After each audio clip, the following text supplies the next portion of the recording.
सबको जय श्री कृष्ण। जय श्री कृष्ण। सत्यम परम धीमहि। भागवत जी के प्रथम श्लोक में परम सत्य को वंदन किया गया। परम सत्य कौन है? भगवान का नाम। ठाकुर जी सत्य हैं, पर ठाकुर जी का नाम परम सत्य है। आप कहेंगे महाराज जी नाम इतना बड़ा क्यों है, नाम ही इतने बड़े क्यों नहीं है? तो ठाकुर जी जब पृथ्वी पर नहीं आए थे तब भी उनका नाम आ गया था और जीवों का कल्याण कर रहा था। ध्रुव जी महाराज को हरि भगवान दर्शन देने के लिए आए, लेकिन दर्शन देने के लिए ठाकुर जी बाद में आए। नाम ने आकर के पहले कृपा कर दी।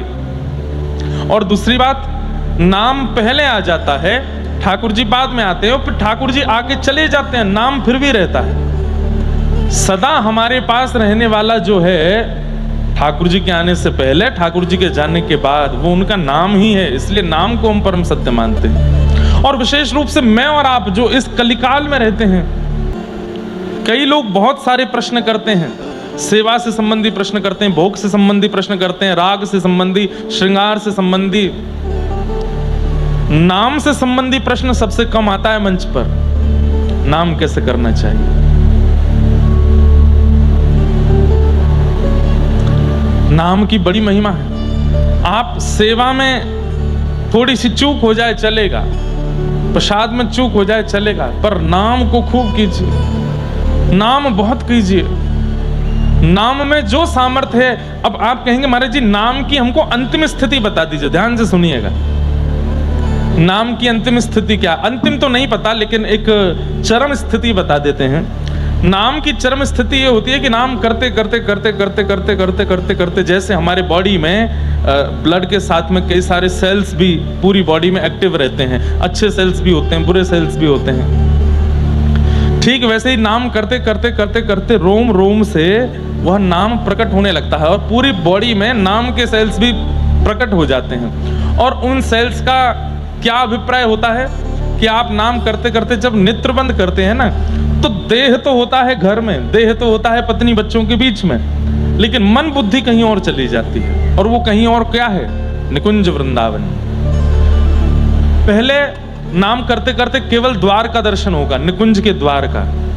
और करते करते करते करते करते फिर उस द्वार के थोड़ा भीतर झांकने का अवसर मिलेगा। और करते करते करते करते फिर उस द्वार के अंदर कौन खड़े हैं उनसे थोड़ी वार्तालाप होगी, फिर भगा दिए जाओगे, जाओ यहां से, कहां आ गए हो। फिर करते करते करते थोड़ी प्रार्थना करते, विनती करते, द्वार पर जो दो खड़े हैं ललिता और विशाखा, उनमें से एक आपसे रीझ जाएंगे। वो आपसे कहेंगे अच्छा तुम बहुत आते हो, ले तो चलती हैं अंदर, लेकिन हाँ बस थोड़ी देर देख के निकल जाना। बोले जी बस इतना ही करा दो। फिर ललिता या विशाखा कृपा करके भीतर ले जाएंगे, दूर से अनुभव करा देंगे। देखो वहां से नूपुरों की ध्वनि आ रही है, वीणा की ध्वनि सुनाई दे रही है। बोले हाँ, रंग उड़ता दिख रहा है, सुंदर केसर की सुगंधी आ रही। बोले हाँ, बस वहीं रास चल रहा है, चलो जाओ अब लौटो यहाँ से, वापस कर दिए जाओगे। फिर और इच्छा बढ़ेगी और इच्छा बढ़ेगी। फिर एक दिन कृपा करते करते ललिता जी भी रीझ जाएंगी। वो विशाखा जी से कहेंगी ये बहुत अच्छा है जो भी है द्वार पे आता है, थोड़ा और अंदर ले चलते हैं ना। विशाखा जी बोले नहीं नहीं मैं यहाँ तक ले आई हूँ उसको। बोले देखो ना इसका भाव कितना मधुर है, ले चलते हैं ना। तब ललिता जी आएंगी और ललिता जी आकर के कहेंगी देख अंदर ले चलती हूँ, थोड़ा और पास ले जाऊंगी, पर प्रवेश रास में नहीं कराऊंगी, थोड़ा झरोके से दिखा दूंगी। बोले हाँ आप ले चलो ना। तब ललिता जी ले जाएंगी और दूर सघन वन के झरोके में आपको समय दिया जाएगा, इतनी देर का समय है, जो दिख जाए देख ले और फिर निकल यहाँ से। फिर आप झरोके में से दिखोगे तो कोई गोपी दिखेगी, किसी के चरण दिखेंगे, ठाकुर जी नहीं दिखेंगे स्पष्ट, कभी पीताम्बरी दिख जाएगी, मुकुट दिख जाएगा, वंशी दिख जाएगी। बस हो गया समय, चलो चलो आप थोड़ा सा और देखना। वो नहीं नहीं अभी जाओ।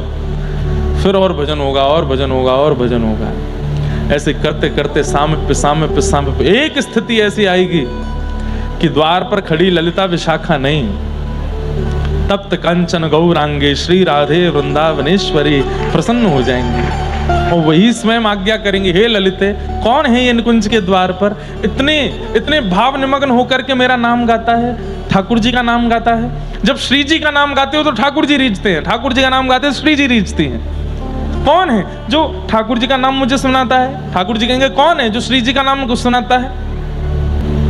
एक है, अच्छा है, पर हम उसको भीतर नहीं लाएंगे। हाँ थोड़ा बहुत लाए हैं लेकिन ठीक है।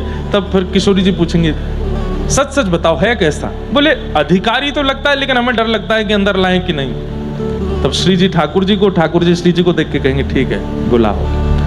आहा, तब निकुंज में प्रवेश मिलता है। ये मीराबाई के चरित्र में सुना था, मैंने पढ़ा था। और तब भीतर प्रवेश होगा और तब ठाकुर जी आपके हृदय को देखेंगे। क्यों?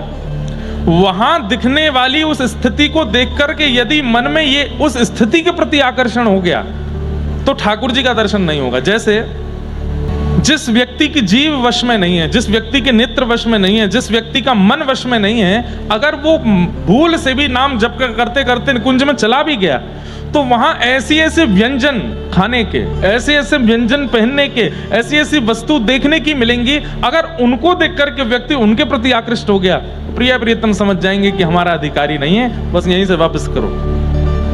तो हो सकता है कि वहीं देख दाख करके वापस हो जाओ, लेकिन उन व्यंजनों के प्रति, उन वस्तुओं के प्रति, उन वस्त्रों के प्रति आकर्षण नहीं बना।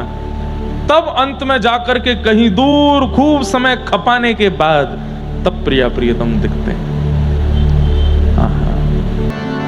ये नाम का प्रभाव कि नाम आपको मानसी भाव से कहीं लेकर के चला जाएगा। और नाम यदि प्रारंभ किया है ना तो समय दीजिए नाम को, बहुत जल्दी अनुभव नहीं होगा ठाकुर जी का। पहले तो ऐसा ही निकलने वाला है कि नाम करने बैठोगे, नेत्र बंद करोगे तो कुछ और ही दिखेगा। विषय दिखेंगी, वासनाएं दिखेंगी, संसार की वह वस्तु दिखेंगी जो नहीं दिखनी चाहिए। लेकिन छोड़िए मत नाम का आश्रय, करते रहिए करते रहिए करते रहिए। हम कह रहे हैं विषय वासना आती है तो भी करते रहो, मत छोड़ो। बोले आप अपना काम कर रहे हैं ठाकुर जी, मेरे चित्त को विषय दिखा दिखा करके परेशान कर रहे हैं, मैं अपना काम कर रहा हूं, मैं जपता ही रहूंगा। ये नाम का प्रभाव है। तो नाम परम सत्य है, ठाकुर जी सत्य हैं। ठाकुर जी सेकंड पोजीशन पर आते हैं, फर्स्ट पोजीशन पर तो भगवान का नाम आता है। कृष्ण नाम है, राधा नाम है, विट्ठल नाम है, रुकुमाई नाम है। नाम वही परम सत्य है। ऐसे परम सत्य भगवान के नाम को हम बारंबार प्रणाम करते हैं, बारंबार वंदन करते हैं।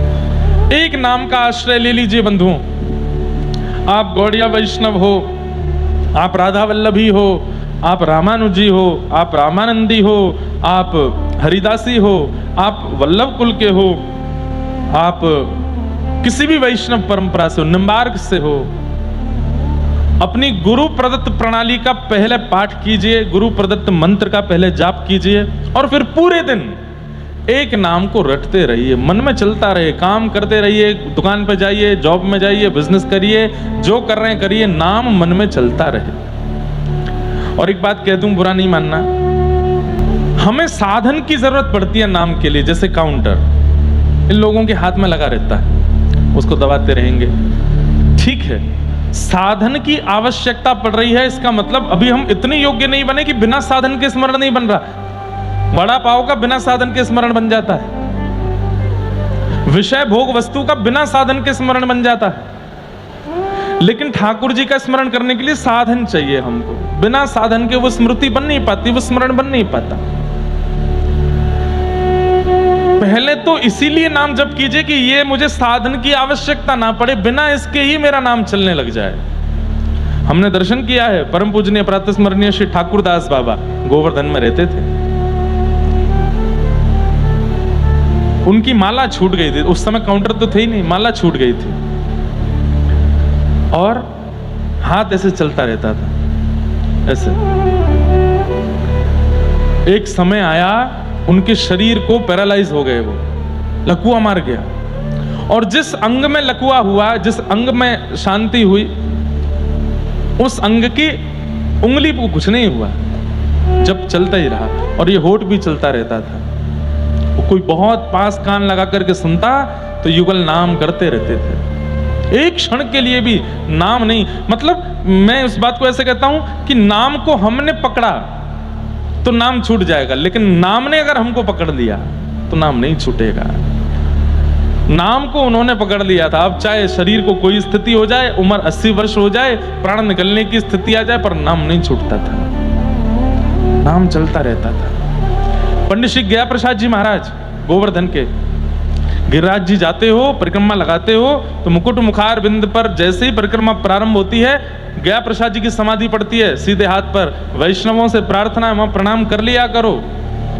आचार्यों को, संतों को प्रणाम करने से कई बार उन भावों की प्राप्ति हो जाती है जो हम अपने साधन से प्राप्त नहीं कर सकते। पंडित श्री गया प्रसाद जी महाराज की समाधि पर निश्चित प्रणाम किया कीजिए अगर गिरिराज जी जाते हो तो, और सोने में सुहागा हो जाएगा अगर वहां बैठ करके रज में कोई पद सुना दो। ये विषय सबके समझने का नहीं है, यहाँ हजारों लोग बैठे हैं, पर ये विषय उनके ही मतलब का है जो नामाश्रित है। इसलिए सबके मतलब की बात होनी चाहिए ना कथा में। केवल उठ करके नृत्य करना है, उछल करके आनंद करने वाला ही प्रसंग नहीं होना चाहिए। हर तरीके के लोग कथा में आते हैं, सबके विषय की चर्चा। कोई निकुंज उपासी आए हैं, उनके लिए भी कई लोगों को इतने से ही मतलब है कि हमको यही बता दो कि सुबह वाला दीप कितने बजे जलाना होता है, रात्रि को भोग कितने बजे लगाना होता है, सुबह उठाना कैसे है, रात में सुलाना कैसे, इतना ही बता दो बस। इससे ज्यादा हमको ठाकुर जी की इच्छा नहीं है। तो हर तरीके के लोग कथा में हैं। तो अभी तक का जो विषय था ये उनके लिए है जो नाम प्राप्त, जो अपने जीवन का उद्देश्य मान चुके हैं कि हमारा उद्देश्य केवल भगवत प्राप्ति है और कुछ नहीं। वो नाम का आश्रय लो और धीरे धीरे धीरे नाम कृपा करेगा, और वही नाम परम सत्य है, परम सत्य है।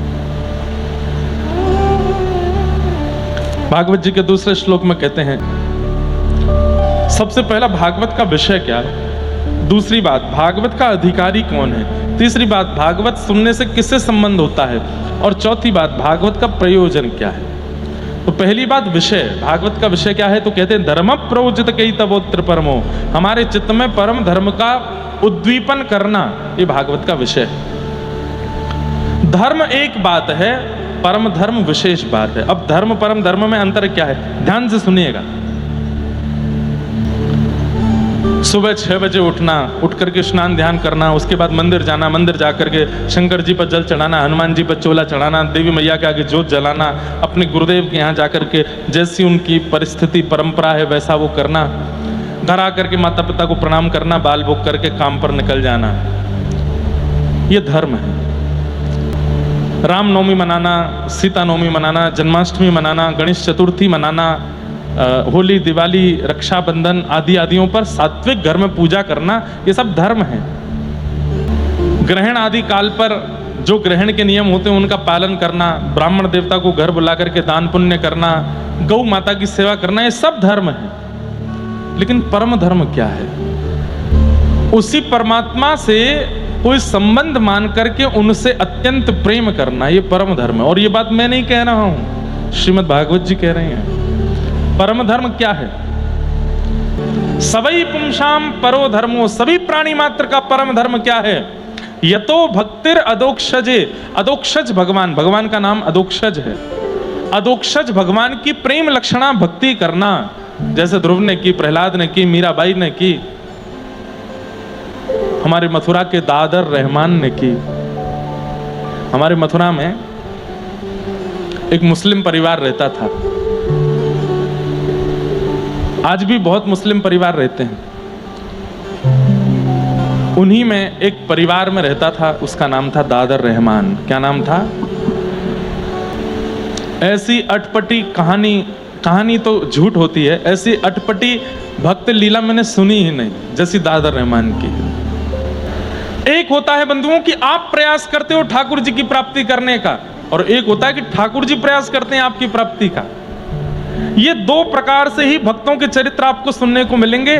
भक्त ने प्रयास किया भगवत प्राप्ति का, और दूसरे में ठाकुर जी ने प्रयास किया उस भक्त की प्राप्ति का। पर ठाकुर जी प्रयास बहुत कम करते हैं, नाम मात्र। 100 साल में एक बार 100 साल में एक बार किसी भक्त की प्राप्ति का प्रयास ठाकुर जी कर रहे हैं, और उन्हीं में आ गया नाम किसका? दादर रहमान। कुल का नहीं, जाति का नहीं, समुदाय का नहीं, किसी भी रूप में ठाकुर जी का है ही नहीं वो।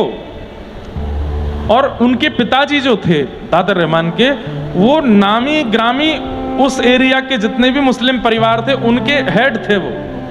किसके घर में कैसे क्या नियम चलेगा, माताएं बहनें कैसी रहेंगी, नमाज कितने बजे होगी, क्या होगा क्या नहीं होगा, सब वही बताते थे दादा रहमान के पिताजी। अब उनको क्या बोलते हैं वो मुझे नहीं पता, वो हेड थे उस समुदाय के। रोज पढ़ने के लिए मदरसा जाता था। विश्राम घाट है मथुरा में, यमुना जी के तट पर, वहीं द्वारिकाधीश जी का मंदिर है। बहुत सुंदर द्वारिकाधीश जी का दर्शन होता है वहां। तो वहीं विश्राम घाट के पास में इनका घर था और वहां से ये मदरसा पढ़ने के लिए जाते थे। रोज रास्ता कोई और होता था, लेकिन आज वहां बहुत भीड़ थी, तो इन्होंने कहा बहुत भीड़ है, मदरसा पहुंचने में देर हो जाएगी, और फिर पहुंचने पर जो हमारे गुरुजी हैं जो मदरसे में पढ़ाते हैं वो बहुत डांटेंगे। सब लोग इधर देखो। तो बहुत भीड़ होने की वजह से आज रास्ता बदल दिया। रास्ता बदल करके जब जाने लगे तो उसी रास्ते में एक सुंदर युगल सरकार का मंदिर था। और भगवत कृपा से पहले मंदिरों में ऐसा नियम होता था कि जैसे अगर मेन रोड पर मंदिर है, आज भी अगर कोई मंदिर ऐसे बनते हैं तो आप जाके वहां बोल सकते हो, जिद मत करना, बस बोल देना कि रोड से ठाकुर जी का दर्शन नहीं होना चाहिए, कि चलता फिरता आदमी चप्पल पहने कैसे भी ठाकुर जी को देख के निकल रहा, नहीं। इसलिए प्राचीन काल में मंदिर अगर जो रोड पे होते थे तो द्वार पर एक ऐसे एक दीवार लगा देते थे, यहां से पुरुष प्रवेश करो, यहां से स्त्री, अंदर आके ही दर्शन होगा। नियमित रूप से हाथ धो के, पैर धो के, जूता चप्पल उतार के भीतर आओ, तब ठाकुर जी का दर्शन करो। अब रोड पे है, वहीं से ही लोग दर्शन करते जा रहे हैं, पान खाते हुए दर्शन करते हुए जा रहे हैं, वहीं से ही सब्जी मंडी से ही दर्शन करते, ऐसा नहीं। जिद मत करना कहीं कोई मंदिर ऐसा दिख जाए तो, पर निवेदन करना कि एक कोई ऐसी एक कुछ लगा दीजिए ना कि भीतर आके ही दर्शन करे। तो वो वहां एक दीवार थी और वो एक दिन पहले ही टूट गई थी। अब ये देखो, सारी योजना भगवान ने बनाई है। एक दिन पहले वो दीवार टूट गई जिससे रोड से लोगों को भीतर नहीं दिखता था, और दादा रहमान को आज उस रास्ते में बहुत भीड़ मिली जहां से वो रोज मदरसा जाता था, बदल करके आया। बहुत सीधा साधा बालक, 15 वर्ष की अवस्था थी, जा रहे थे, बस ऐसे देखते हुए चल रहे थे। नगर में नया रास्ता था, तो नया रोड था, तो कौन सी दुकान है, क्या है क्या है। तभी एक झरोखे में से भीतर देखा तो मुरली मनोहर लाल ऐसे त्रिभंग ललित श्याम सुंदर वंशी बजा रहे हैं, और श्री किशोरी जी कटाक्ष भर के उनको देख रही हैं, और बस ये रूप माधुरी। 4 कदम आगे गए और रुक गए, और फिर वापस आए, फिर देखा, और देख करके बस देखते रह गए। अपने तन की स्थिति पर खुद, उनको नाम भी नहीं पता है ये कौन है। हाँ, बस इतना पता था कि हम मथुरा में रहते हैं, यहाँ हिंदुओं के भगवान का जन्म हुआ था, वो वंशी बजाते हैं, और उनकी एक प्रियसी हैं, उनकी एक पत्नी है राधा रानी, और उनको सब लोग कृष्ण कृष्ण कह के बुलाते हैं, ऐसा इतना बस पता था। आज जब वही देखा, मोर मुकुट ऐसे, और ये मधुर वंशी बजा रहे हैं, कटाक्ष से ठाकुर जी श्री जी को देख रहे हैं, श्री जी ठाकुर जी को देख रही हैं, और दादा रहमान बाहर खड़े खड़े उनको देख रहा है। कुछ नहीं पता है, इसके आगे कुछ जानते ही नहीं है, करना क्या है, बोलना क्या है, अब कहना क्या है, कुछ नहीं पता, बस खड़े खड़े खड़े खड़े खड़े 4 घंटे व्यतीत हो गए।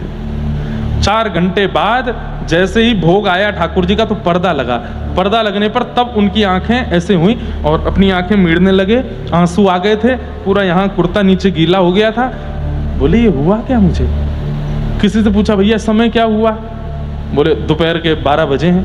अरे इतनी देर हो गई, मैं तो सुबह 7 बजे निकला था घर से, ये क्या हुआ मेरे साथ?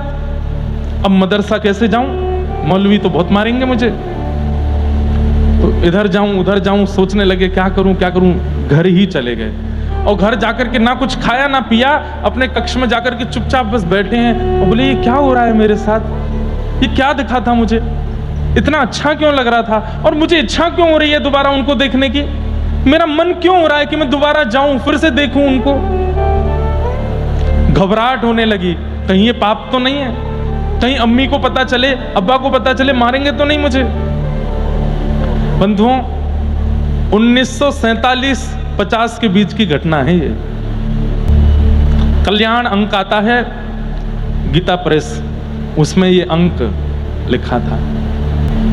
और वो दादर रहमान ना कुछ खाए ना पिए, बस पड़े पड़े रुदन कर रहे हैं। और जैसे अम्मी आती हैं या कोई घर का सदस्य आता है तो उठ के बैठ जाते हैं। हाँ बोलो, क्या हुआ, आज इतना शांत क्यों है? नहीं कुछ नहीं, थोड़ा ऐसी गर्मी लगी ना तो थोड़ा घबराहट हो रही है। नींबू पानी पिएगा? हाँ पी लूंगा। माँ पानी लाई, एक घूंट उनके सामने ऐसे पीते हैं, वो चली जाती है। इच्छा ही नहीं हो रही कुछ खाने की पीने की। दादर रहमान को पता नहीं चल रहा है कि, और बात भी तो नहीं कर सकते किसी से, किससे जाके कहूं, किसको बताऊं अपनी मन की वेदना? जिससे कहूंगा वही मुझे मारेगा। ये क्या कर रहा है तू? लेकिन किया तो मैंने कुछ भी नहीं है, मैं तो बस जा रहा था, देख लिया। अब मैं कैसे रुक गया, कितनी देर देखने लगा, इसमें मेरा क्या दोष है? अपने आप से ही बातें कर रहे हैं। रात भर सोए नहीं, तभी समय हुआ सुबह का। पंक्षी पक्षी आदि सब बोलने लगे, सब नहाने धोने जाने लगे। आप भी बड़े उत्सुक होकर के तैयार हो गए और मन में सोचते हुए जा रहे हैं, नहीं दादर कुछ गड़बड़ हो जाएगा, वहां से नहीं जाना है, अपने वाले मार्ग से ही चलते हैं। और बस जा रहे हैं उस रास्ते से जहां रोज मदर से जिस रास्ते से जाते थे। पर जैसे उस रास्ते पर गए, आज भीड़ भी नहीं है, लेकिन रुक गए। नहीं, अपने आप को समझा रहे, मैं रुकूंगा नहीं, बिल्कुल नहीं रुकूंगा, वहां पे गलत है ना, अपराध है, पाप है, लेकिन एक बार देख लूंगा बस। शायद हो सकता है एक बार देखने से जो घबराहट हो रही है, बेचैनी हो रही है, वो नहीं होगी। मदरसा ही तो पहुंचना है, चल लौट के चलते हैं ना वहीं से। और बस देखते जा रहे हैं कहाँ है वो मंदिर, कहाँ है। तभी वो द्वार दिख गया। घबराहट भी हो रही है, डर भी रहे हैं, पर इच्छा भी हो रही है कि एक बार तो देख लूं। और बस धीमे धीमे गए, मंदिर के बिल्कुल सामने खड़े हो गए। खुद से फिर पूछ रहे हैं, दादर देख ले, देखना है कि नहीं देखना? नहीं देखना, सीधे चलते हैं, आगे बढ़ते हैं, एक बार देख लेते, फिर पीछे आते हैं, नहीं देखना, चलते हैं, फिर चले, फिर एक झलक देख लेते हैं, थोड़ा थोड़ा मुड़ते हैं, एक बार आंख खोल के देखना है, फिर बंद करके सीधे चलना, मदर से जाना है। हम मुसलमान हैं, हमको अपने भगवान को भजना है, ये सब नहीं करना है, एक बार देख लेते हैं। और जैसी नजर करके देखा, आंख खोली, फिर से देखते रह गए, वहीं स्थिर रह गए और सामने खड़े खड़े रोने लगे। और रोते रोते रोते रोते स्थिति हो गई कि अब बोलने लगे, मुझे मत पकड़िए आप, ये क्या कर रहे हैं मेरे साथ? मैं आप वाला नहीं हूं, मैं आपका नहीं हूं, मेरे दूसरे हैं, आप क्यों मुझे रोक लेते हैं यहां पर? तो मानो भीतर से ठाकुर जी कह रहे हैं, अच्छा ठीक है तो चला जा, मन नहीं हो रहा जाने का, क्या करूं? मैं तो जानता ही नहीं आपको, आपके यहाँ क्या परंपरा, क्या विधि विधान, मुझे कुछ नहीं पता, मुझे क्यों पकड़ रहे हो, क्यों रोक रहे हो? ठाकुर जी बोले, तुमको अच्छा लगे, तुमको भागे हो है। अब यहाँ प्रश्न आता है, दादर के जीवन में ना तो नाम है, ना संकीर्तन है, ना कथा है, ना यज्ञ है, ना तप है, ना अनुष्ठान है, ना ही वो हिंदू कुल में जन्मा है, फिर क्यों उस पर कृपा हो रही है? यहां हम कर करके परेशान होते जा रहे हैं, हम पर फिर भी कृपा नहीं हो रही है, क्यों? उसका स्वभाव अच्छा है। दादर रहमान के जीवन चरित्र में बताया कि वो स्वभाव से अच्छा है। जब कभी भी घर में ऐसा कोई उत्सव होता जिसमें जीव जंतुओं को मारा जाता तो वो रोता था कमरे में जाके, पिताजी से कहता, ये इसमें भी तो वही भगवान है जिसको हम रिझाना चाहे, क्यों मार रहे हो? ऐसे स्वभाव में कभी किसी को दीनहीन देखता था तो अपने अब्बा जान के पास जाके, इसको कुछ दे दो ना, अम्मी इसके लिए रोटी बना दो ना। उसका स्वभाव बहुत मधुर था, बहुत जैसे भोंदू की कथा सुनी है आप सब लोगों ने, वो भोंदू ही था, सरल ही है। क्या समझ में आई बात? कई बार साधन भगवत प्राप्ति नहीं कराता, स्वभाव भगवत प्राप्ति कराता है। अधिकतर देखा जाता है हम भक्त साधन से तो हो जाते हैं पर स्वभाव से नहीं बन पाते। कथा में आने वाले लोगों में भी प्रतिस्पर्धा होती है, कथा में आने वाले लोगों में भी दुनिया भर के दोष भरे पड़े रहते हैं। सरल चित्त, सीधा चित्त जिनका होता है ना, उनको ठाकुर जी मिलते हैं। और मैं तो ऐसा भी मानता हूं, जैसे किसी का आपको स्वभाव लगा बहुत सीधा है, बहुत सरल है, बिल्कुल सामान्य है, ये अंतिम जन्म है उसका। अच्छा एक बात, थोड़ा मेरा एनालाइज है, मैंने थोड़ा सा एनालाइज किया है, ध्यान से सुनना। कोई व्यक्ति जिसका स्वभाव बड़ा चंट है, बहुत चतुर है, बहुत जल्दी जल्दी, और जो है जरा सी देर में परिस्थिति को परख लेता है, जरा सी देर में कैसे यहाँ से पैसे निकालने हैं, कैसे यहाँ ये करना है, ये बहुत जल्दी जल्दी मतलब बहुत चतुर है। समझो ये उसका पहला जन्म है, पहली बार आई है उसकी जीवात्मा, तो अपने सारे पैतरने लगा रही है दुनिया में, इसको कैसे अपनाना है, इसको कैसे पकड़ना है, इससे कैसे पैसे निकालने हैं, यहाँ से कैसे निकल के भागना है, इससे कैसे करना है, ये सब कुछ। एक जन्म के बाद फिर दूसरा जन्म आता है तो थोड़ी चतुराई घट जाती है, फिर तीसरा जन्म आता है थोड़ी और चतुराई घट जाती है, चौथा जन्म आता है थोड़ी और, करते करते करते अब वो आत्मा एक्सपीरियंस्ड हो गई है और उसको पता चल जाता है कि यहाँ चतुर बनने से कोई फायदा नहीं है, अंततः गत्वा लकड़ी पर जलना ही है। चतुर बनने से, इसका हक मारने से, ये करने से, वो करने, कुछ नहीं होने जाने वाला। तो वो आत्मा क्या करती है, अपनी बुद्धि को विश्राम देती है, बोले तू शांत रह, थोड़ा सरलता से। कोई गलत कर भी रहा है, किसी के द्वारा अपराध हो भी रहा है, तो वो उसको देख करके शांति हो जाती, कोई बात नहीं भाई, तुम भोगोगे, तुम जो कर रहे हो, हमें कोई इससे चिंता नहीं। सरल चित्त जिनका हो जाता है, सहज स्वभाव जिनका हो जाता है, मेरे मायने में ये उनका अंतिम जन्म है। बस वो साधन और ले आए, भजन और ले आए, बस निकल जाएंगे, अब फिर नहीं आएंगे दुनिया में। रहमान, दादर रहमान का स्वभाव बहुत अच्छा था, इसलिए ठाकुर जी को भाग गया। ठाकुर जी के आगे रो रहा है, मैं आपके वाला नहीं हूं, आपको जो लोग भजते हैं वो मैं नहीं हूं, आप गलत आदमी के पकड़ रहे हो। ठाकुर जी बोले पूरा विश्व मेरा है, मैं जगन्नाथ हूं, ये जग का स्वामी हूं मैं। दूसरे दिन भी यही हुआ, लौट के घर आ गया, फिर कुछ खावे नहीं पीवे नहीं, कभी हाथ कांपे, कभी पैर कांपे, और कभी आकाश की ओर देखे, माँ आ जाए तो अपने आप को संभालने का प्रयास करें, आंखों के आंसू पहुंचे, पर माँ समझ जाती है, क्या बात है, कोई बात है नहीं माँ, कोई बात नहीं। अगले दिन जैसे तैसे अपने आप को संभाल करके और उस मंदिर के रास्ते पर ना जा करके पहुंच गए, कहां, मदरसा। तो इनके गुरुजी उन्होंने कहा, हे रहमान 2 दिन से क्यों नहीं आया था तू, क्या बात है? वो गुरुजी बुखार आ गया था मुझको इसलिए नहीं आया। अच्छा, मैं तो आज तेरे घर आने वाला था पूछने के लिए, सब ठीक है ना, और तो कोई बात नहीं है। तो मन में जब व्यक्ति को उत्तर नहीं मिलते ना किसी से भी, उसको लगता है सबको मेरे प्रश्न का उत्तर पता, वो सबसे पूछता है। फिर जब व्यक्ति को अपने प्रश्न का उत्तर समझ नहीं आता, उसको लगता है सबको मेरे प्रश्न का उत्तर पता होगा। धीमे से जाके कहा, गुरुजी एक बात पूछूं? हाँ, आप नाराज तो नहीं होंगे? बोले नहीं, हम लोग मथुरा में रहते हैं, यहाँ जो मस्जिद हैं वो तो हम लोग जाते हैं, पर ये मंदिर कौन जाता है? ये मंदिर जो हैं ये कौन जाता है, और इनके अंदर जो हैं वो कौन है? इतने में तो मौलवी जी खड़े हो गए, डांटने लगे, तेरी हिम्मत, तू कहीं देख के आया क्या, किसी मंदिर में हो के आया क्या? नहीं नहीं, मैं तो बस पूछ रहा था, बस ऐसी कोई वो, मैं तो बस पूछ रहा था वहां कौन जाता है, और वहां जाने से अगर हम चले जाएं तो क्या होता है? अब तो मौलवी जी ने उसका हाथ पकड़ करके मोड़ दिया पूरा, छोटा सा बालक। बोले सच बता, तू गया था क्या? नहीं नहीं नहीं, मैं नहीं गया था, मैं अंदर नहीं गया था। बोले बाहर से देख रहा था? नहीं नहीं नहीं, मैंने बाहर से भी नहीं देखा।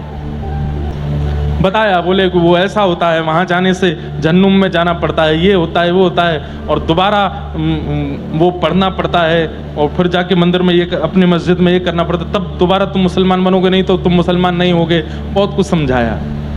अब नहीं जाना कभी? नहीं जाऊंगा। उत्तर नहीं मिला। प्रेम ऐसा ही है बंधुओं, दुनिया समझा दे, मारे पीटे फटकारे, फिर भी समझ नहीं आता, और वो भी ठाकुर जी से हो जाए। और इसको तो हुआ ही नहीं था, ठाकुर जी को हो गया है रहमान से। घर गया, घर में जाके बैठा बैठा रो रहा था एकांत में, इतने में ही माँ आ गई, और माँ ने आकर के बोला, रहमान क्या बात है, 2 दिन से तू मुझे ठीक नहीं लग रहा है, कोई और तू रो क्यों रहा है, तेरी आंखें इतनी, किसी ने कहा कुछ, मौलवी साहब ने मारा, वहां कुछ हुआ था क्या? नहीं नहीं माँ, कुछ नहीं। हृदय से लगा लिया, और प्रेमी को बस हृदय से लगा ले, कोई थोड़ा पुचकार दे तो वो उसके सारे भेद खोल लो उसके। रोने लगा, हिचकियां ले करके बोला, माँ, अम्मी? बोला हाँ। हिंदुओं के भगवान का नाम क्या है, उसको बोलते क्या? इतने में तो माँ ने भी देखा, ये तू क्यों पूछ रहा है, क्यों पूछ रहा है, क्या बात है? नहीं माँ कोई बात नहीं, बस ऐसे ही पूछ रहा था। क्या बात है, सही से बता। वहां तो माँ भी नाराज हो गया। मतलब वो ये प्रश्न ऐसा था कि वो जिससे पूछता है वही नाराज हो जाता है। रुक जा, तेरे पिताजी आने दे, उनको बताऊंगी, उनसे पूछना। रो रहा था कोने में, बट नहीं उनसे मत कहिएगा कुछ भी। बोले नहीं आने दे। शाम को जब पिता आए उन्हें बताया, लाला बैठ जाओ, जहां जगह मिले वहीं बैठ जाओ, बैठ जाओ। शाम को, अब वो तो दादर रहमान के पिताजी तो पूरे मुखिया थे, तो कट्टर अपने समुदाय के हेड थे। उनको जब माँ ने बताया, बोले कि रहमान आज ऐसा ऐसा पूछ रहा था। उन्होंने तो कुछ पूछा ना, बस सीधे गए और सीधे जाके बोले तूने ऐसा प्रश्न क्यों किया? बोले पिताजी बस ऐसे ही जानकारी के लिए। बोले जानकारी? उन्होंने 5 प्रश्न अपने समुदाय के पूछे। इसके बारे में बता, इसके बारे में बता, ये बता दे मुझे, वहां क्या लिखा है वो बता दे। वो नहीं बता। बोले अपने समुदाय का कुछ नहीं पता है तुझे और उनके यहाँ का ये पूछ रहा है तू? हाथ बांधे, पैर बांधे और लोहे की रोड से इतना मारा, इतना मारा, इतना मारा कि जीवन में कभी नाम भी मत लेना वहां का। मां ने आकर के रोका। बोले कि हम मथुरा में रहते हैं, ये उनके भगवान की जन्म स्थली है। हो सकता है कोई बाहर, इतने बालक रहते हैं, कोई हिंदू मित्र बन गया होगा, उसने सिखा दिया होगा। बोले बिल्कुल नहीं, लेना ही नहीं है नाम। आज के बाद यदि नाम लिया, आज तो केवल मारा है, अगली बार पता चला तो तेरे को जमुना जी में फेंक के आ जाऊंगा। और इनके एक चाचा का बेटा था, उसका नाम था कासिम। उसको बुला करके कहा कि कल से रहमान के साथ तू जाएगा और पूरी खबर रखना, किससे मिलता है, कहाँ जाता है, किसको दिखता है, कहीं ऐसा ना हो कि कोई हिंदू फकीर इसको ले जा करके और साधु महात्मा बना दे, और कुछ भी हुआ तो तेरी खैर नहीं। उसने कहा जी चाचा जी मैं जाऊंगा कल से। कासिम जाने लगा साथ में। 2-4-10 दिन तो ठीक रहे, लेकिन 10 दिन बाद ये कासिम को कुछ खाने के लिए अच्छा लगता था बाजार में। तो बोलते ए कासिम तुझे वो अच्छा लगता है ना? बोले हाँ। खाएगा? बोले हाँ। खिलाऊं? बोले खिला दो ना। बदले में मुझे क्या देगा? बोले जो तुम कहो। बोले पक्का? बोले पक्का। कुछ नहीं चाहिए, बस एक रास्ते से हम लोग चलेंगे। हाँ तेरे को मैं दिलाता हूं। उसको वो चटपटा जो भी सामान था वो दिला। उसको क्या पता था कि उस रास्ते में क्या है, वो जा रहा है साथ में लेकर के। और सुन यहीं रुक जा, तू खाता रहे, मैं बस थोड़ी देर। बोले आप क्या करोगे खड़े होके? बोले कुछ नहीं, बस मैं खड़ा हूं, तू खा ले फिर चलेंगे। और वो खा रहा है और वो देख रहा है सामने, आंखों से विरल अश्रुधार गिर रही है और बस ऐसे ही देख रहे हैं। बोले मुझे बीच में क्यों छोड़ दिया है? ना मैं वहां का हूं ना मैं यहाँ का हूं, एक तरफ लीजिए या तो वहीं छोड़ दीजिए या अपने पास बुला लीजिए, ये बीच में क्यों अटका दिया? अब कासिम खाते खाते देखे भाईजान रो क्यों रहे हैं, ये देख कहाँ रहे हैं। और जैसे ही देखा तो मंदिर में ठाकुर जी और प्रिया जी। उसने वो सामग्री फेंकी, हाथ पकड़ा। भाईजान क्या कर रहे हो आप? चाचा जान को पता चलेगा क्या करेंगे? देख तू घर पे नहीं बताना, मैं तेरे को रोज ये चीज खिलाऊंगा, इससे भी बढ़िया वाला खिलाऊंगा, तू घर पे नहीं बताना, मुझे देखने दे।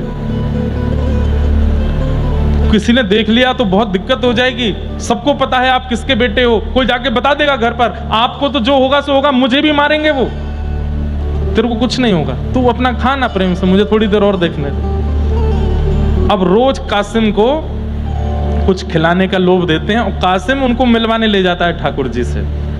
एक दुकान की आड़ में खड़े होकर देखते रहते हैं, कभी रोते रहते हैं, कभी बिलखते रहते हैं, कभी हृदय पर हाथ रख के बैठे रहते हैं। एक दिन उनके पिता दादर रहमान के वो उसी रास्ते से निकल रहे थे और तभी क्या देखते हैं कि कासिम तो कुछ खा रहा है और दादर भयंकर भावावेश में नेत्रों से अविरल अश्रुधार गिर रही है और नेत्र लाल पड़े और प्रिया प्रियतम का मधुर दर्शन करते हुए बिलक बिलक के रो रहा है। और इन्होंने जैसे ही ये दृश्य देखा, दादर को नहीं बोला, कासिम, उसने जैसे देखा तुरंत अपनी सामग्री फेंकी, दादर का हाथ और चलो मेरे साथ। चाचा जान ने देख लिया। दोनों घर पहुंचे। थोड़ी देर बाद इनके पिता आए और घर का दरवाजा लगा करके लोहे की रॉड से पैर बांधा, लोहे की जंजीर से पैर बांधे, हाथ बांधे, मुख में कपड़ा डाल करके मुंह बांधा। इतना मारा, इतना मारा, इतना मारा कि पूरी शरीर की चमड़ी उधेड़ दी। मां चिल्ला रही है कमरे में बंद होकर के, लेकिन नहीं, कासिम बस रो रहे हैं। पूछते हैं क्यों जाता है? बोले मुझे नहीं पता पिताजी, मेरा कोई दोष नहीं है, मैं कैसे वहां जा रहा हूं, मैं बहुत रोकता हूं अपने आप को, मैं बार बार मना करता हूं अपने आप से नहीं जाना, वहां पर नहीं जाना, पर पता नहीं क्यों मुझे ऐसा लगता है कि मैं आपका पुत्र नहीं हूं। आप लोग सत्य बताइए, मैं आपके घर में ही जन्मा था क्या? आप मुझे कहीं किसी हिंदू के घर से तो नहीं ले आए थे? मेरे मन बुद्धि में क्यों बार बार वहीं जाने की इच्छा होती है? अरे अब तू हम पर प्रश्न उठा रहा है कि तू हमारा बेटा है कि नहीं, और मारा। और पत्नी को बोल दिया अब ये इसी कोठरी में रहेगा, पैर जंजीरों से बांध दिए, हाथ बांध दिए, मुख बांध दिया, ना इसको रोटी मिलेगा ना इसको जल मिलेगा, कोई इससे बात नहीं करेगा जब तक ये अपने कान ना पकड़े और घुटने टेक करके मेरे साथ नमाज पढ़ने वहां जावे, फिर कुछ प्रक्रिया है उनको नहीं करेगा, तब तक इससे कोई बात नहीं करेगा। जब तक ये राजी नहीं होगा ये बैठा रहेगा यहीं पे। 10 दिन बिना कुछ खाए पिए बस बैठे एकांत में और बस उसी छवि का चिंतन कर रहे हैं। 1 दिन 2 दिन तो छुपाव रहा, तीसरे चौथे दिन से ऐसी स्थिति कि इनकी अम्मी आकर के द्वार पर बोलती है, बेटा कुछ खाएगा? नहीं। कुछ पिएगा? नहीं। तेरे को भूख नहीं लगी? बोले ना। क्या है, क्या क्या चाहिए, कुछ तो बता। बोले कृष्ण और राधा रानी चाहिए, उनको लाके दे दो। मत बोला कर, तेरे अब्बा जान सुनेंगे, बहुत मारेंगे तुझे। मत बोला कर, तेरे हाथ जोड़ती हूं, तेरे पैर पूछती हूं, मत बोला कर उनका नाम। बैठे रहते 4-5 दिन और निकल गए, फिर पूछती है, बेटा कुछ खाएगा? तेरे लिए रोटी लाऊं? देख मैं नीचे से रोटी दे दी है, तू खा ले, थोड़े दाल चावल खा ले, कुछ पानी तो पी ले। केवल राधा कृष्ण चाहिए, अब तो उन्हीं की भूख है, उन्हीं की प्यास है, उनसे ही मिलना है मां, और कुछ नहीं। 10वां दिन हुआ, इतने विरह आतुर हो गए, प्रेम पुलकित होकर के रात भर रोते रहे ठाकुर जी के स्मरण में। और बंधुओं 11वें दिन के प्रारंभ में जैसे ही पिता ने आकर के उस कोठरी में देखा, हथकड़ियां रखी हैं, बेड़ियां रखी हैं, ताला लगा है, लेकिन दादा रहमान वहां नहीं है। ये आश्चर्य था। चाबी मेरे पास रहती है, ताला किसी ने खोला नहीं है, हथकड़ियां खोली, हथकड़ियां बंद ही रखी हैं, मानो जैसे हथकड़ी बेड़ियों के बीच से कोई गायब हो गया हो। आपने तुरंत ताला खोल करके भीतर ढूंढा, कहीं नहीं मिले। हथकड़ी बेड़ियां उठा करके देखी, खोल जोर जोर से खोल के देखा, खोल नहीं सकता कोई उनको। कहां गया हमारा पुत्र?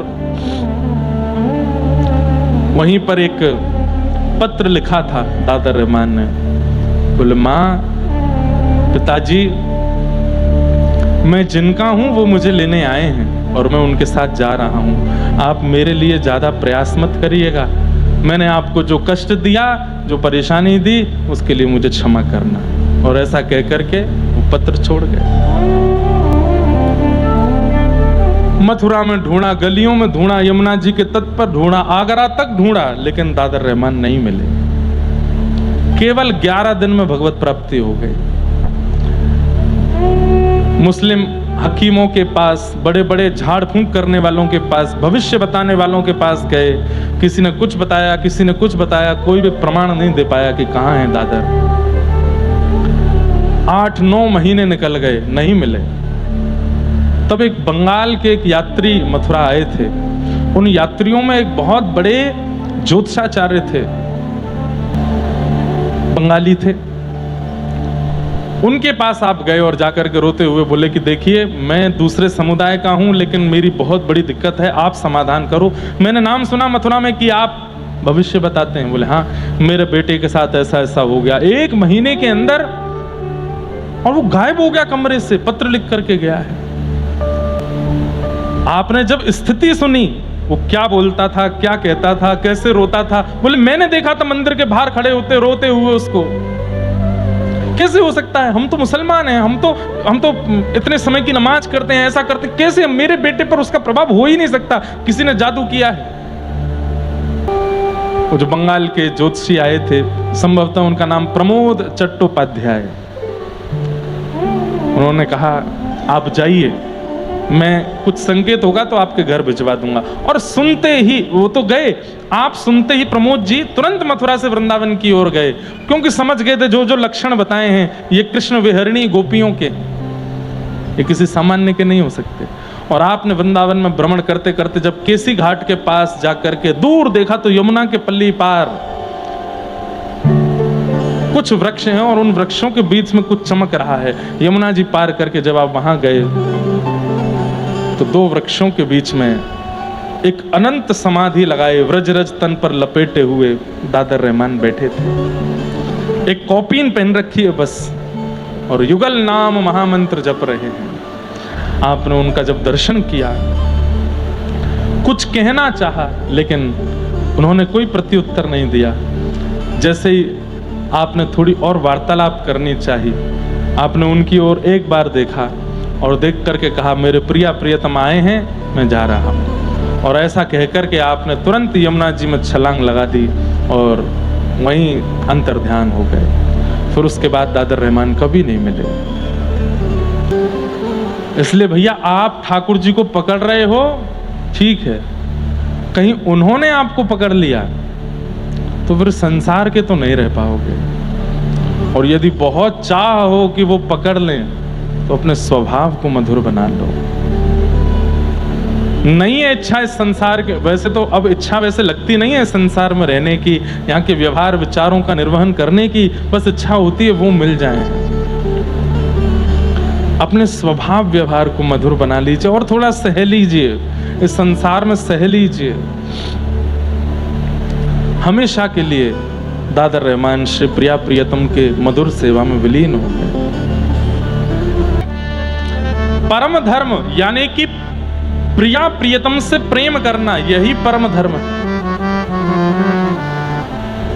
आप लोग कहीं घबराना नहीं कि दादर रहमान जैसे हमारी हालत तो नहीं हो जाएगी, हम इतने पवित्र नहीं हैं। और मुझे पूर्ण विश्वास है हम आप सबके साथ ये हो ही नहीं सकता, क्योंकि हम अपनी स्थिति जानते हैं। इतनी पवित्रता हमारे स्वभाव व्यवहार में नहीं है कि ठाकुर जी ऐसे स्वीकार कर ले। हमें ही लगना पड़ेगा पीछे, हमें ही लगना पड़ेगा। और वो लगना ही परम धर्म कहलाता है। उनसे प्रीति, उनसे प्रेम।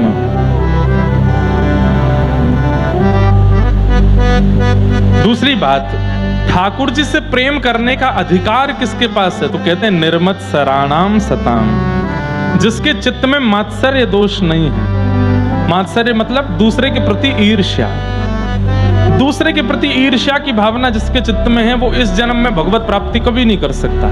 काम है भगवत प्राप्ति कर लेगा, क्रोध है भगवत प्राप्ति कर लेगा, लोभ है तो भी भगवत प्राप्ति कर लेगा, मोह है तो भी भगवत प्राप्ति कर लेगा। लेकिन कहीं ना कहीं दूसरे के प्रति ईर्ष्या की भावना है तो भगवत दर्शन कभी नहीं हो सकता। ईर्ष्यालु व्यक्ति को भगवान नहीं मिलते। इसलिए ईर्ष्या का त्याग करो, ईर्ष्या का परित्याग करो। निर्मत्सराणाम सताम वैद्यम वास्तवमत्रमस्तु शिवदम। और भागवत जी क्या कराती हैं? बोले ठाकुर जी से संबंध कराती हैं। बोले कैसा संबंध? बोले निर्मत्सराणाम सताम, मात्सर्य दोष से रहित संबंध ठाकुर जी से कराती हैं। निर्मत्सराणाम सताम। फिर ठाकुर जी आपके जो बनेंगे वो सदा के लिए ही आपके वैसे ही रहेंगे।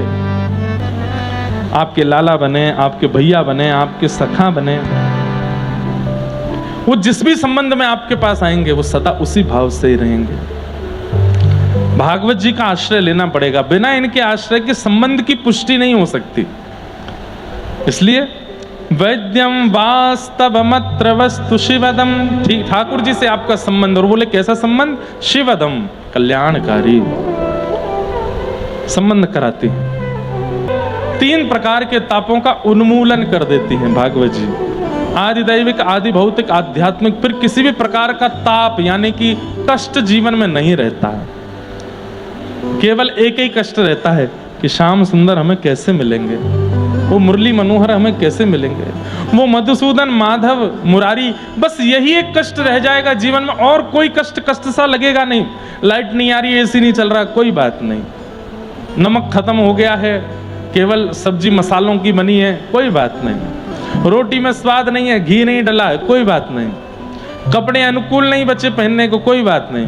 गाड़ी का डीजल खत्म हो गया है, पंचर हो गई, रिक्शा से जाना पड़ेगा, कोई बात नहीं।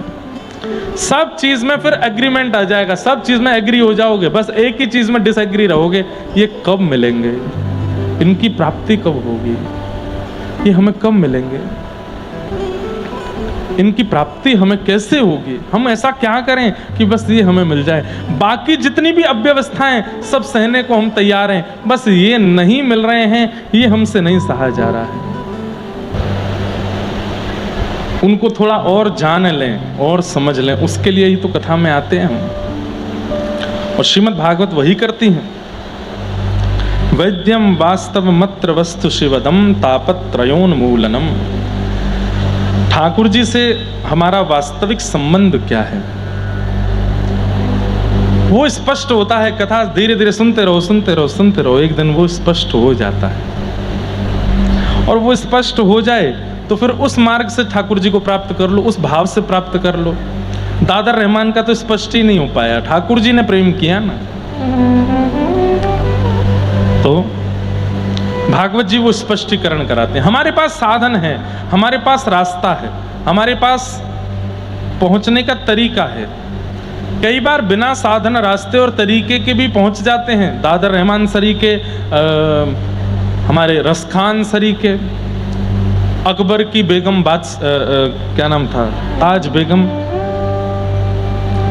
ऐसे कई हैं जो बिना साधन के भी प्राप्त किए हैं, पर उनको ठाकुर जी ने चुना। और केवल ऐसा नहीं कि मुस्लिम भक्तों को ही ठाकुर जी ने चुना, ये तो एक दो नाम हमको याद हैं, कई हैं ऐसे जिनको ठाकुर जी ने चुना है। जैसे पुंडलीक आपके महाराष्ट्र के, वो तो माता पिता की सेवा कर रहे थे, वो थोड़ी ठाकुर जी का भजन कर रहे थे। ठाकुर जी अपने आप आ गए, द्वार पर आकर के थाड़े हो गए, हे पुंडलीक, हम प्रसन्न होकर तुझे दर्शन देने आए हैं। पुंडलीक बोले, आपको प्रसन्न करने के लिए मैंने कुछ किया ही नहीं, फिर क्यों हो गए? अरे माता पिता की सेवा कर रहे हो, हम प्रसन्न हो गए इससे। आपको प्रसन्न करने के लिए थोड़ी, जिनको प्रसन्न करने के लिए कर रहा हूं वो तो हो जाएं। अरे द्वार पर भगवान आए हैं, आसन तो दे दो। ईंट खिसका दी, वो खड़े हो जाओ इस पर। जब माता पिता की सेवा से फ्री हो जाऊंगा तो आ जाऊंगा आपके पास। पुंडलीक साधन नहीं कर रहा है, ठाकुर जी रीझ गए। न जाने कौन से गुण पर दयानिधि रीझ जाते हैं। कौन सी बात आपकी अच्छी लग जाए, कुछ पता थोड़ा ही है। बस उनको अच्छी लगे ऐसी बातें करते रहो, ऐसा व्यवहार करते रहो, ऐसी चर्चाएं करते रहो। वो सारे अवगुण मेरे अंदर हैं जिनसे ठाकुर जी को घोर नफरत है, सब हैं हमारे अंदर। कैसे मिलेंगे ठाकुर जी? बस हम कभी कभी कहते हैं कैसे मिलें, कैसे मिलें, कैसे मिलें, ये मत पूछो। ऐसे कौन कौन से व्यवहार हैं जिनसे वो दूर हो जाते हैं, उनकी लिस्ट बना करके बस वो नहीं करो। प्राप्ति के साधन करना एक विषय होता है, और जिनसे वो दूर हटते हैं वो ना करना एक विशेष विषय होता है। जैसे आपका कोई मित्र है, और मित्र खुश कैसे होता है? उसको समोसा खिलाओ, खुश होता है। उसको वड़ा पाव खिलाओ, खुश होता है। उसको जो है ठंडा वाला दूध रोबजा वाला पिलाओ, खुश होता है। लेकिन वो दुखी कैसे होता है? वो बगल में बैठा है, तुम किसी और से बात कर रहे हो, वो दुखी होता है। अब तुमने भले उसको समोसा खिलाया, भले उसको रोबजा पिलाया, भले उसको वड़ा पाव खिलाया, लेकिन उसको जो पसंद नहीं है वो एक बार करोगे वो दूर हो जाएगा, है ना? हमारे साथ ऐसा ही है। ठाकुर जी मिलते किससे हैं? वो सारे साधन हम करते हैं, पर ठाकुर जी जिससे दूर हो जाते हैं वो साधन भी हम रोज करते हैं, तो फिर मिलने वाले साधन से कोई फायदा नहीं। अब एक बार दोस्त आपका दूर हो गया, अब उसको भले तुम समोसा की फोटो भेजते रहो, भले उसको तुम वड़ा पाव की फोटो भेजते रहो, भले उसको तुम रोबजा बना बना करके घर में नया नया, देख तू देख मान जा, तेरे लिए देख ये बनाया मैंने, ये तेरे को खिलाऊंगा, तू आ जा। तू पहले अपना व्यवहार सुधार। जो मुझे पसंद नहीं है वो करता रहता है, कैसे आ जाऊं तेरे पास? यही चल रहा है हमारे ठाकुर जी के बीच में। ठाकुर जी को अच्छा लगता है वो सब हम ठाकुर जी को, देखो हम कथा सुनने जाते हैं, देखो हम पंढरीनाथ दर्शन करने जाते हैं, देखो हम एकादशी का व्रत करते हैं, देखो हम कंठी माला पहनते हैं, ठाकुर जी देखो हम तिलक स्वरूप धारण करते हैं। सब देखने के बाद ठाकुर जी कहते हैं उसके बाद छल करता है, कपट करता है, दूसरों के साथ निंदा करता है, दूसरों का बड़ा बुला करता है, वो सारे काम करता है जो मुझे पसंद नहीं है। कैसे आ जाऊं तेरे पास? भले तू कंठी पहनता है, भले तू एकादशी व्रत करता, पर करने फिर छली जाएगा। कैसे आ जाऊं तेरे पास? इसलिए जिससे आपका प्रेमी रीझ है वो काम भले ही मत करो, पर जिससे उसको बुरा लगता है वो बिल्कुल मत करो। हाँ, तो भी वो पास ही रहेगा। बड़ा पाव ना खिलाओगे तो भी चलेगा, समोसा ना खिलाओगे तो भी चलेगा, लेकिन उसको जो नहीं है पसंद वो मत करो। इसलिए उनकी लिस्ट बनाइए। अभी लिस्ट हमने बना रखी है, जिनसे ठाकुर जी मिलते हैं वो करो, पर जिनसे ठाकुर जी बिछुड़ते हैं उनकी लिस्ट बनाओ और वो मत करो। ऐसा ध्यान रखो। 4-5 लिस्ट तो मैं बता देता हूं। सबसे पहला, वैष्णव अपराध मत करो। वैष्णव अपराध मतलब किसी भी भक्त, किसी भी वैष्णव की भक्ति का आकलन आप मत करो। अब यहां कथा में आए, कथा में आपके बगल में कोई बैठा माला कर रहा है, आप अपनी माला ही नहीं लाए, घर पे भूल के आ गए, तो आपने क्या कहा? इसको तो माला की जरूरत है, मैं तो बिना माला की नाम कर लेता हूं। ये वैष्णव अपराध हो गया। आप उससे प्रतिस्पर्धा नहीं कर सकते। या कोई आगे बैठा हुआ कथा सुन रहा है, लेकिन कथा सुनते सुनते बीच में फोन चला रहा है, भले ही है तो अपराध नहीं चलाना चाहिए, लेकिन चला रहा है और आप बार बार करो, कितनी गलत बात है। बताओ, कथा में बैठे बैठे फोन चला, आप मत करो। व्यास जी करेंगे, ठाकुर जी करेंगे, उसकी जो भी समाधान, आप मत करिए। या किसी भी भक्त का रूप देख करके, व्यवहार जान करके उसके प्रति ये बातें मत लाओ मन में कि ये तो केवल पाखंड करता है, ये भक्त नहीं है। वैष्णव अपराध ये मत करो। दूसरी बात, धाम अपराध। धाम अपराध मत करो।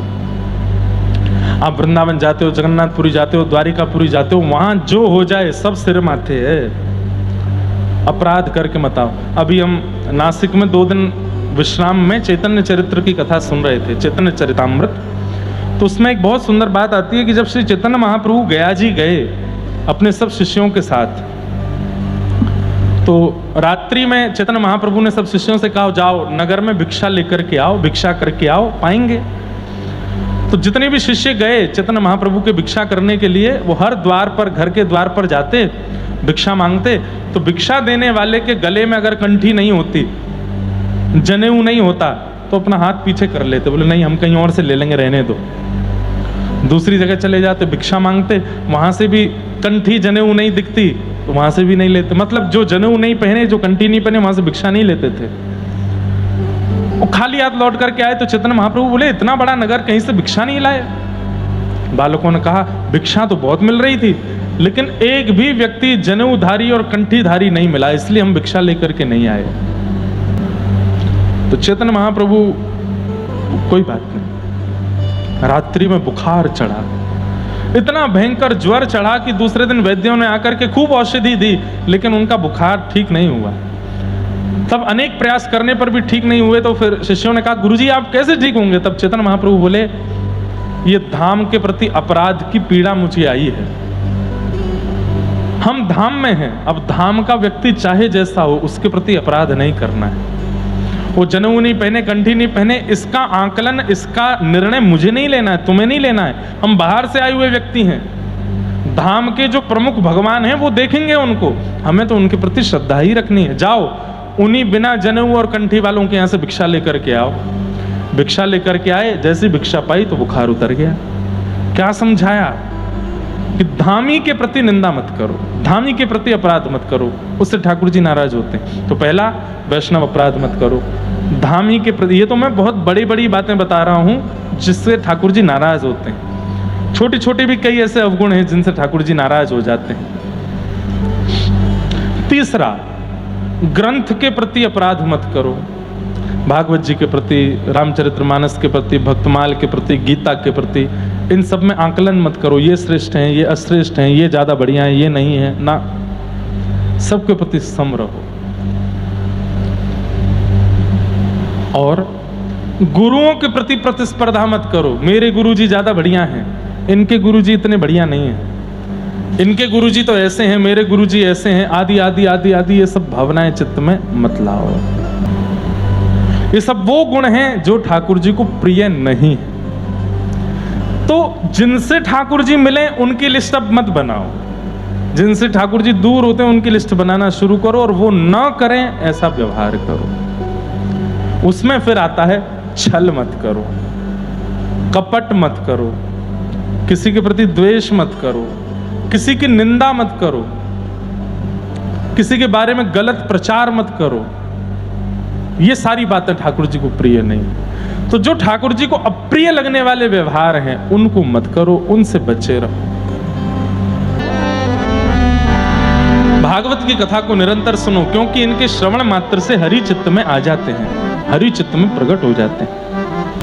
निगम यानी वेद रूपी कल्प वृक्ष का पका हुआ फल श्रीमद् भागवत है। सुखदेव जी के मुख लग जाने से अमृत तुल्य ये भागवत जी की कथा हो गई है। सुखदेव जी के मुख लग जाने से अमृत तुल्य हो गई है। क्या करें? बोले इस कथा को पियो, सुनो मत। पीने का अभिप्राय क्या है? मतलब यहां बैठ करके सुनते ही जीवन में लगनी चाहिए। अगर आपने यहां सुनकर के कोई बात आपको अच्छी लगी, व्यास जी ने कितनी अच्छी बात कही, इसको हम पालन करेंगे, अगर ये सोचा तो कभी पालन नहीं कर पाओगे। करेंगे, फ्यूचर में मत जाओ, प्रेजेंट अभी करता हूं, आज से ही निर्णय लेता हूं, ये जो कहा ये मैं करूंगा। इसे कहते हैं कथा को पीना। और एक होता है अच्छा ठीक है कल से मैं ये चीज करना शुरू करूंगा, ये होता है कथा सुनना। और यहां पर लिखा गया है पिबत भागवतम, भागवत की कथा को सुनो मत, पियो, उसका पान करो, पियो। पी हुई वस्तु तुरंत असर दिखाती है। सब लोग इधर देखो, यहां देखो, ध्यान से कथा सुनो। पी हुई वस्तु तुरंत असर करती है। कथा का असर तुरंत होना चाहिए, 1 दिन बाद, 2 दिन बाद, 4 दिन बाद, 10 दिन बाद नहीं। आप सोचो कि 7वें दिन कथा पूरी होगी, 8वें दिन से मुझ में असर आएगा, कभी नहीं आएगा। अभी यहीं बैठे बैठे नहीं आ रहा है तो कभी नहीं आएगा। यहां आ गया तो आएगा, यहां नहीं आया तो वहां नहीं आ सकता। ये वो बात होती है ना कि भाई हॉस्पिटलाइज्ड हुए तो हॉस्पिटल में इंजेक्शन लगते ही ठीक होना शुरू हो गए तो ठीक हो गए। अब इंजेक्शन लगा के डॉक्टर कहे जाओ घर जाओ ठीक हो जाओगे ना, डॉक्टर से बोलो पहले ठीक होने दो तब जाऊंगा घर, क्योंकि आपने तो कह दिया घर जाओ और घर जाके भी ठीक नहीं हुआ तो अच्छे डॉक्टर क्या करते हैं, बोले काम करो आज रात यहीं हॉस्पिटल में एडमिट हो जाओ, कोई दिक्कत होगी तो हम देख लेंगे। हाँ, दवाई लेते ही, इंजेक्शन लेते ही तुरंत असर होना चाहिए तो आपका रोग ठीक हो रहा है। और यदि आप प्रतीक्षा कर रहे हो कल ठीक हो जाएंगे, परसों हो जाएंगे, परसों करा तो लिया ऑपरेशन अब हो जाएंगे ठीक ना, तभी ठीक होने चाहिए, उसके बाद से ही परिवर्तन आना चाहिए, नहीं तो वो बीमारी लगभग हमेशा रहेगी आपके अंदर। यहां असर नहीं हुआ तो घर पे तो कभी नहीं होगा।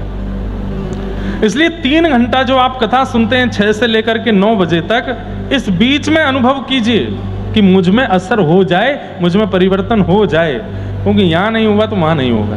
आज नहीं हुआ तो कल पे ऊपर कल का विचार करो, कल होगा, कल भी नहीं हुआ तो परसों होगा, परसों नहीं हुआ तो तरसों होगा, 7 दिन में नहीं हुआ तो अगली कथा की प्रतीक्षा करो, कब होगी अगली कथा, उसको श्रवण करेंगे तब होगा। कथा पंडाल में ही होना चाहिए, घर तक के लिए विचार मत करो, प्रतीक्षा मत करो।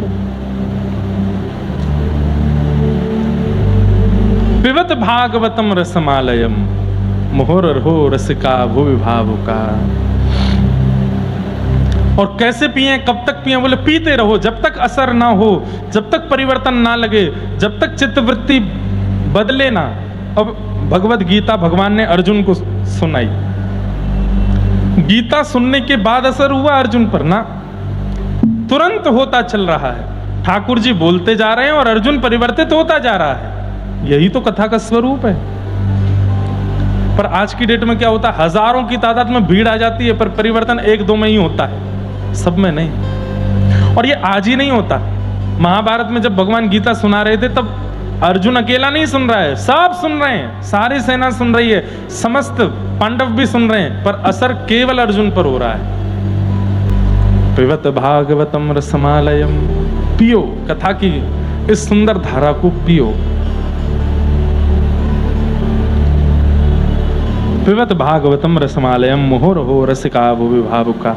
रसिक बन करके पियो, भावुक बन करके पियो। अच्छा, कथा सुनने के लिए श्रोता के अंदर 2 लोगों के लक्षण होने चाहिए, एक तो परीक्षित और दूसरा अर्जुन।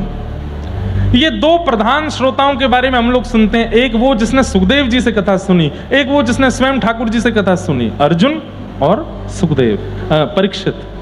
दोनों के अंदर लक्षण क्या है?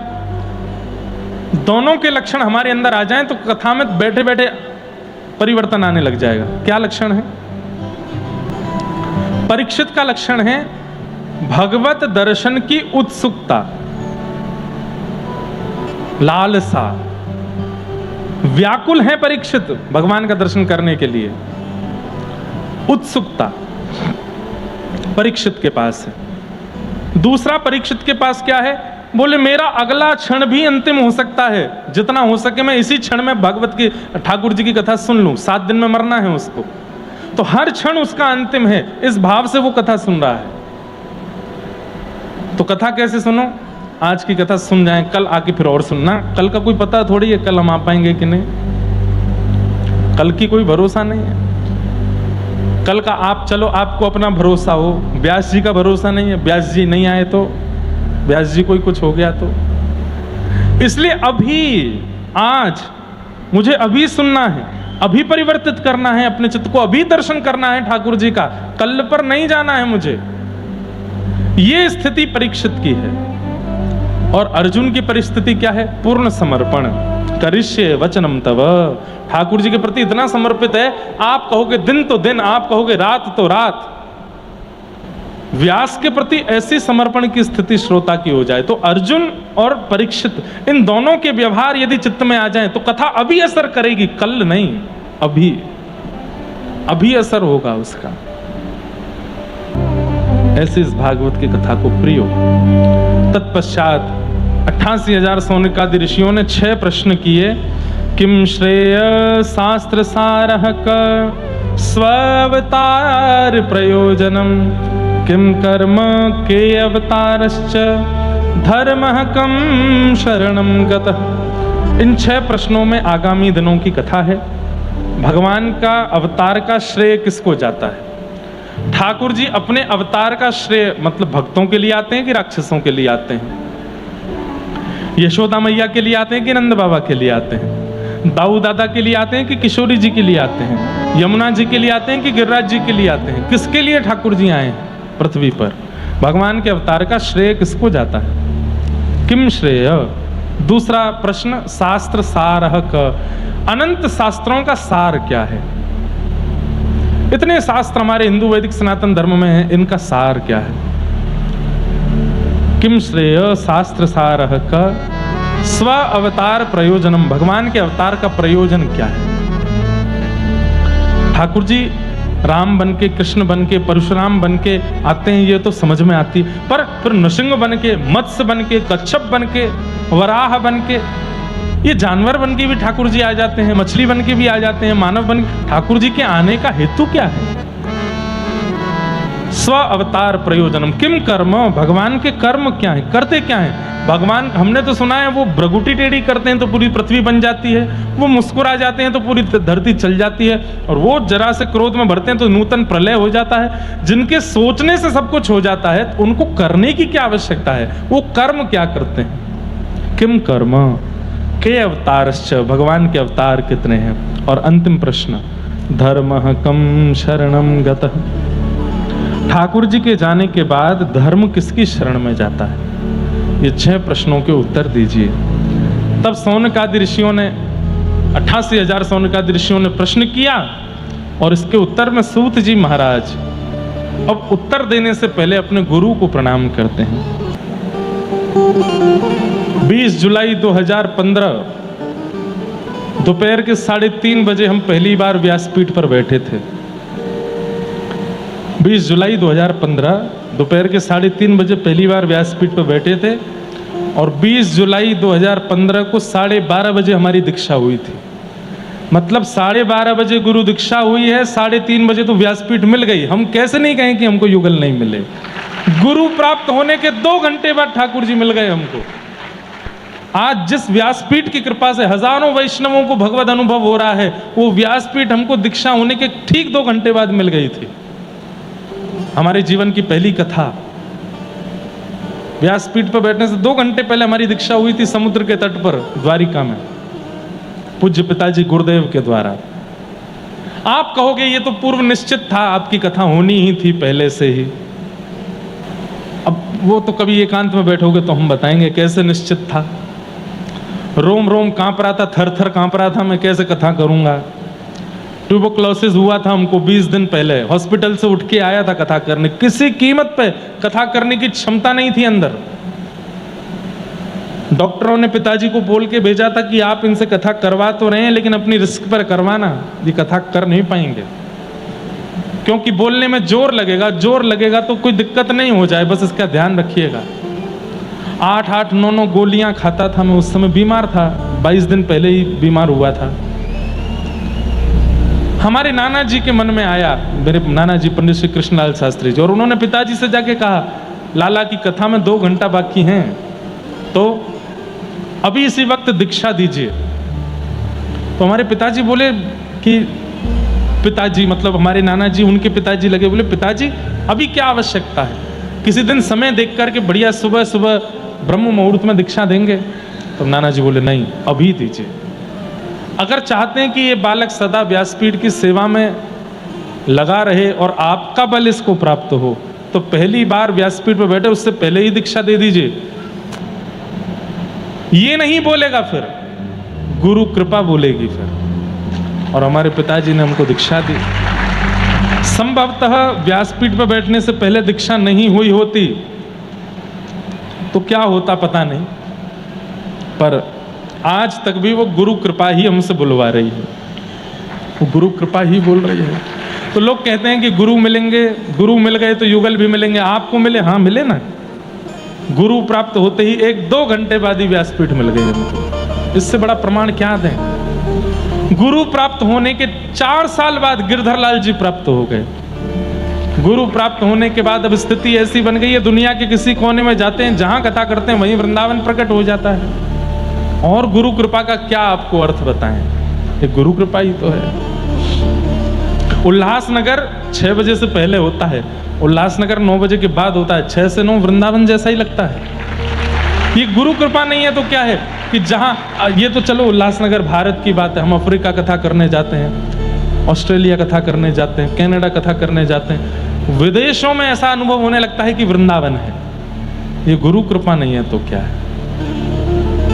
ऐसी ऐसी लीला, ऐसे ऐसे भाव जो हमने कहीं पढ़े नहीं, कथा कहते कहते अपने आप मन से प्रकट हो जाते हैं, मंच से आ जाते हैं। कैसे? गुरु कृपा। तो उस गुरु कृपा का तो प्रत्यक्ष उदाहरण मैं देखता हूं अपने अंदर, तो मैं उसका प्रचार क्यों ना करूं। मैंने अनुभव किया है गुरु कृपा का। और कौन है ऐसा जिसने बिना गुरु के पा लिया हो। सबके जीवन में गुरु तो आए हैं।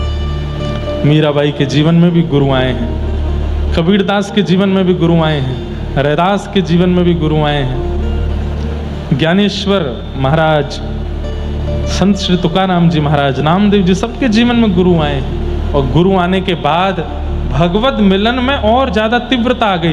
पर बस ये दिक्कत है कि आज जिस तरीके से गुरु आ रहे हैं या गुरु बनाए जा रहे हैं उसमें और उन भावों में बहुत अब ट्रेडिशनल हो गया है, अब ये फैशन हो गया है गुरु बनाना।